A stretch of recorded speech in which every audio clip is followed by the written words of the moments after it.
ကျွန်တော်ကတော့ခုနှစ်သားသမီးတွေကိုကယ်တင်နေတဲ့ဆရာရောမ်းပဲဖြစ်ပါတယ်ကျွန်တော်တနေ့တာကိုဘယ်လိုဖြစ်တဲ့လဲဆိုတာကိုကျွန်တော်နဲ့အတူလိုက်ပါကြည့်ရှုလိုက်ကြပါဦးခင်ဗျာ ဆရာကျွန်တော်ကူညီပါအောင်ဆရာ နေအောင်မင်းမပြောလဲဆရာသိလိုက်ပြီ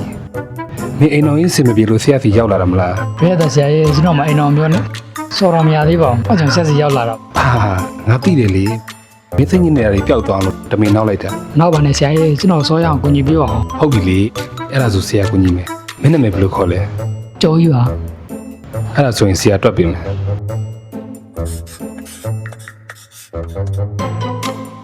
ကျော်ကြီးဆိုတော့ဒီနေ့နာသားပေါ့ဒီနေ့နာသားဆိုရင်ဒီနေ့နာနံပါတယ်ကားလိုအပ်တယ်ကားရှိလား ရှိပါတယ်ဆရာ ဘာရောင်းလဲ ကျွန်တော်ကစိုက်ကားပါဆရာ ဩအေးတဲ့မိုင်ဖန်နဲ့လာတွေ့နေသေးတယ်ထားပါတော့ကမ်းရှိတဲ့ကားဖြောင်းတစ်စီးကိုငားလိုက်ပြီးရင်မိကြိုက်နေတဲ့ကောင်မလေးနောက်ကိုဖြည်းဖြည်းလိုက်သွား ကတင်ပြရမလားဆရာ ဟာအဲ့လိုလုပ်လို့မရဘူးလေအဲ့လိုလုပ်ရင်အကုန်ရှုပ်ကုန်မှာပေါ့ အဲ့ဆိုဘာလုပ်ရမလဲဆရာ ကောင်မလေးနောက်ကိုဖြည်းဖြည်းလိုက်သွားသူ့နောက်ရောက်တာနဲ့ဟွန်းသုံးချက်တီးလိုက်သူပြန်ကြည့်တာနဲ့စိုက်ပြန်ကြော်ဆိုပြီးသုံးခေါက်ရွတ်လိုက်ဆရာပြောသလိုလုပ်ပြီးသွားရင်ကောင်မလေးကမင်းကိုပြန်ကြိုက်ဖို့90ရာခိုင်နှုန်းသေချာသွားပြီ ကျန်တဲ့10ရာခိုင်နှုန်းအောင်ဆရာ အဲ့ဒါတော့ကမ်းဖို့ကွာ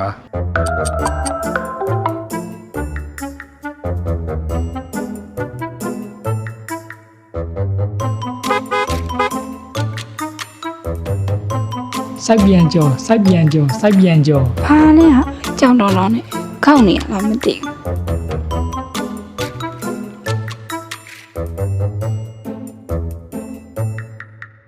yes ဆရာပြောသလိုလုပ်လိုက်တာအဆင်ပြေသားပဲကောင်မလေးကငါ့ကိုပြန်ပြုံးပြသွားတယ်